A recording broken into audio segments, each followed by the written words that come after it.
Hi, Maria. Welcome to Potterwatch. Thanks. I'm glad to be here. Can you tell the students who you are? Oh, yes, I'm Maria Hummel. I work in the English department. I'm a associate professor in creative writing. I teach fiction, nonfiction, and poetry writing. And I've been reading aloud Harry Potter to my kids, which is my main claim to expertise on the series. But I love excited to talk about it. All right, Maria. So what is your question today? Well, my question my question, I guess, for students who'd be watching this is who is your favorite person to hate on in Harry Potter? And that kind of gets to the different manifestations of villainy and the development of villainy over the course of the series and what we learn about villainy, I think, through Harry Potter's experience. So I guess, you know, who do you hate the most? And then what do you think that says about either your reception of the books or how you think J.K. Rowling is developing the antagonist in the stories? So, Maria, you told me that in your creative writing classes, sometimes people don't know how to go about writing a good antagonist. So, how does Harry Potter do that well? Well, I think the key to the antagonist is how they link to the protagonist or how they link to the desires of the protagonist. So oftentimes people have a sense of who they want as their hero or heroine, but then and they want to have and they may have a sense of who they want to oppose it, but sometimes they don't make that person or figure that strong or that complex or that meaningful, I think, in whatever the battle of wills that will ensue. And of course sometimes the antagonist is non-human, but even then, say it's a storm or something, there is some set of forces that are gonna move against the protagonist and change them. I think in Harry Potter, what's so fantastic, obviously, over the course of the stories, you learn that they're linked so that the antagonist and protagonist are literally locked together by what happened, in the bedroom with Voldemort trying to kill Harry and then the scar and how over the course of the books you see those connections even get exploited by Dumbledore so that we can get to Voldemort's downfall. But I also think they're linked by desire. Harry and Tom Riddle having very similar family backgrounds and similar feelings of powerlessness and alienation and isolation as children. You see Harry wanting the same things that Riddle wanted, being a son of the Dursleys or in the house with the Dursleys, and then wanting both connection and affection and stuff, but also power. And so that I think sets a very interesting course between them as protagonist and antagonist, because they're not just linked physically, but by those feelings And in the very beginning of the series, things are there's not a lot of moral complexity. Your first book, we really got like Voldemort's a baddie. Don't really know anything about him, but he sure is bad. How do you see villainy becoming more complex as the series progresses? Well, I mean, I think we have. I don't think it's that complex with Quirrell either. Like Quirrell is kind of somebody who's Voldemort's sort of like superimposed on him, and I in many ways that's my least favorite of the books because I think it brings us deeper into the world. But we do have Tom Riddle getting introduced there too, so I think we start to see the past and how the past is gonna influence the present. I think, Sirius Black as the like pseudo villain, who then becomes the ally is really interesting. Obviously, Snape all throughout the book or all throughout the series is so fascinating. Um, and whose side is he on? Always being this question makes you always wonder if he is the antagonist.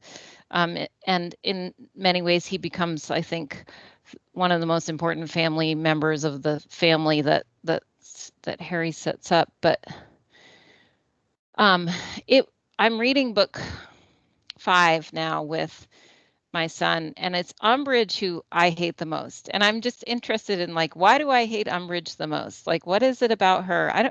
I don't know. What do you think? Like, who's the villain that people react to the most? Umbridge is the one that people react most strongly to, I think. But why do you think that is? We talked about this in class. The falseness, people react to the falseness. We talked a little bit about how the characters struggle to hate her without sliding into a bit of misogyny. And so there's that sort of recognition in ourselves that we're responding to her as this like woman with power, and what is it we're responding to there? And the way that she uses her like simpering femininity as a weaponized kind of femininity, and we're not sure how we feel about it, but it doesn't feel good. So there's all of that kind of wrapped up together. Yeah. Yeah, I mean, with the pink and the bows and the sort of, yeah. I also wonder if she enjoys there's the scenes where she enjoys torturing Harry, you know. I mean, we see Voldemort torture people too, and seems to get a thrill out of it, but he's never seemed human, you know, at least as the sort of creature version of Voldemort. So I think it is also seeing that, you know, I mean, I do think it's wrapped up in our expectations of female power figures having a maternal dimension, and she has this, like, you know, sadistic aspect to her. But she's recognizable in a lot of ways that the Voldemort's not. Yeah. A lot of people have had a teacher or someone in their lives who's been, you know, not carving up their skin, but has been cruel to them in some way. And I think there's part of that is why people react to her as well. I also think maybe because she is the figure that, you know, is part of the denial process of the ministry. So she's part of this group of people that is supposed to be on, you know, protective and on everyone's side, and is not seeing what I mean, we know later, of course, more about her, but during that book, we think, like, why can't she see this? Why can't Fudge see this? Why is fear guiding their decisions about whether Voldemort's coming back or not? And so I think she seems like deliberately blind or malevolently blind or something, you know, to what's going on. Yeah, I also think because she turns, you know, against some people who are precious to Harry, you know, like Hagrid and stuff, and I think that also makes her feel especially dangerous. But she is that one who, like, when she enters, like, there's this scene I was reading where they're down in Hagrid's cabin or hut or whatever, and she comes in, and that's like one of the scariest scenes for me, at least in that book, where I'm like, oh no. And I was thinking, like, why am I so scared? Because what's going to happen if she finds out? You know, like, why is she so frightening? Because what is she could give him detention? Like, she can't really do that much, I don't think, in that, at least within the structure of that book. But it seems like the worst could happen.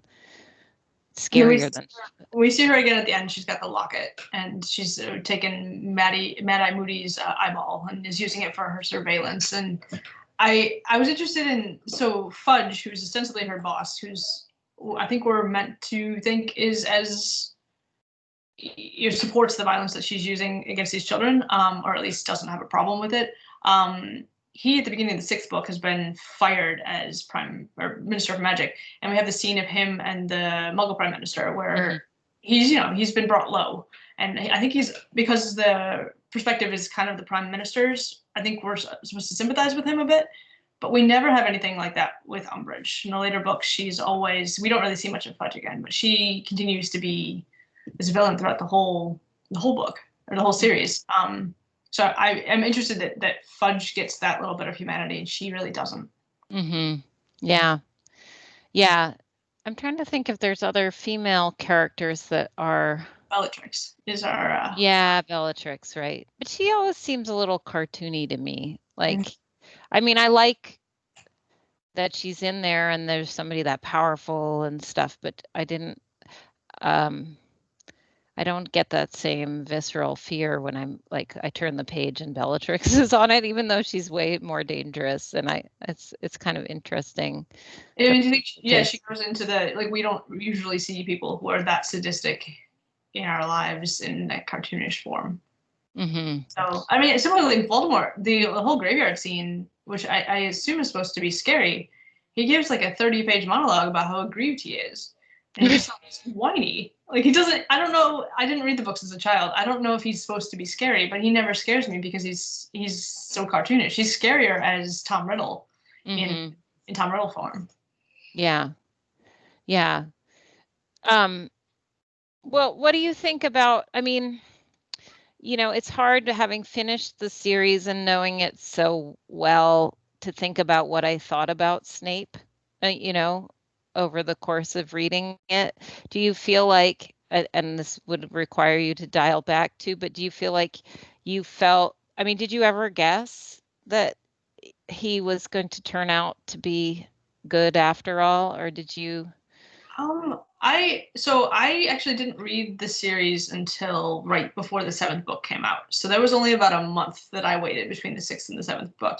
And during that month, I read some fan had written like a book that was in a bookstore. I think I got it at Barnes and Noble. That was like, is Snape good or evil?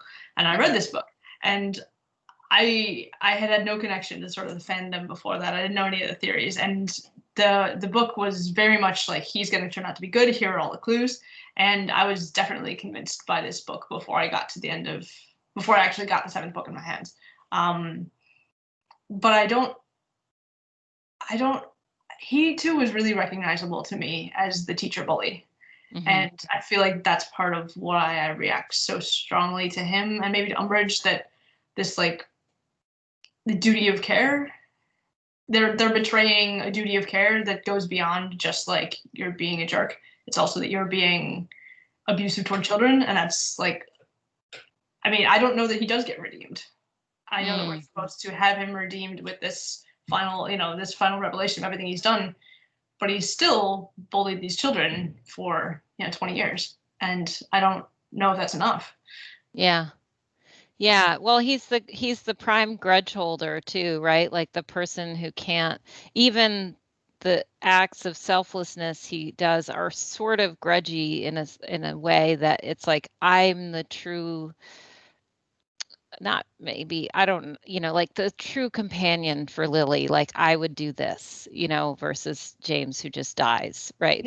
He's got a real incel vibe coming from him as well, which Yeah, right. I don't know if it was as apparent when the books came out as it is now, but he definitely seems to fit a certain subculture of aggrieved men who didn't get the girl, and are going to take it out on everyone around them.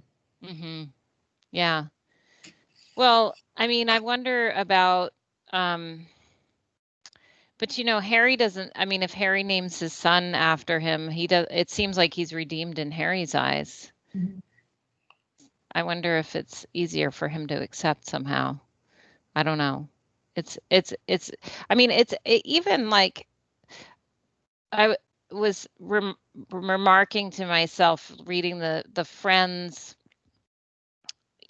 takes on Snape over the course of the books, and like in book 5, Hermione's defending Snape, Harry's sort of in the middle, and Ron is still seeing Snape as a bad guy, and constantly bringing it up.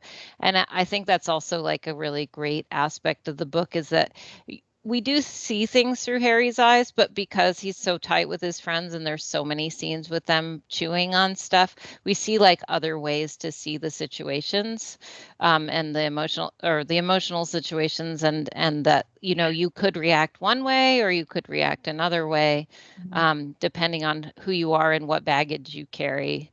Yeah. So and Hermione is consistently the best at reading throughout the whole series. And I mean, this is, I think we definitely see like an arc of that, because she starts off with the I think she's the one who starts off with like all authority is good authority, and then kind of like moves away from that, but still retains this trust in Dumbledore.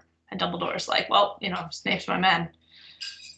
Right. And Ron's always belonged, you know, so he can't understand the pain of somebody not belonging, I think, you know, so he reads Snape and he's just like, what a jerk and what a terrible bully figure, but he can't ever see the pain of being somebody who, you know, is so self-loathing, I think, because of the fact that they felt like an outsider. I mean, Ron is one of the things, his gifts, I think, is that despite his, always